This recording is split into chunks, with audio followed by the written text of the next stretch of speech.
ধর্মের নামে রাজনীতি ও বিভক্তি চায় না বিএনপি। নির্বাচনে আওয়ামী লীগের ভোট পাওয়ার জন্য তাদের বিরুদ্ধে কথা বলছে না একটি দল, জানিয়েছেন বিএনপির স্থায়ী কমিটির সদস্য সালাউদ্দিন আহমেদ।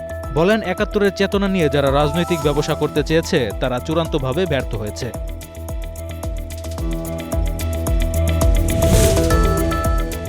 ঢাকা ১০ আসনে স্বতন্ত্র প্রার্থী হিসেবে জাতীয় সংসদ নির্বাচনে লড়াইয়ের ঘোষণা দিয়েছেন আসিফ মাহমুদ সজীব ভুঁইয়া। নিজের ভেরিফাইড ফেসবুক পেজে প্রকাশিত এক ভিডিও বার্তায় তিনি বলেন, ধানমন্ডি, কলাবাগান, হাজারীবাগ, নিউ মার্কেট এবং কামরাঙ্গীর চরের সংসদীয় আসনে প্রার্থী হবেন তিনি।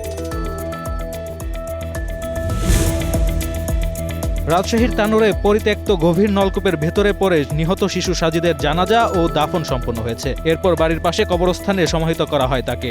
জানাজায় মানুষের ঢল নামে। শিশুটির এমন অকাল বিদায় মেনে নিতে পারছে না কেউই। রাজধানীর ডেমরা এলাকায় সিটি কর্পোরেশনের ময়লার গাড়ির ধাক্কায় মোটরসাইকেল আরোহী ২ শিক্ষার্থী নিহত হয়েছেন। মরদেহ দুটি ঢাকা মেডিকেল কলেজ হাসপাতাল মর্গে রাখা হয়েছে।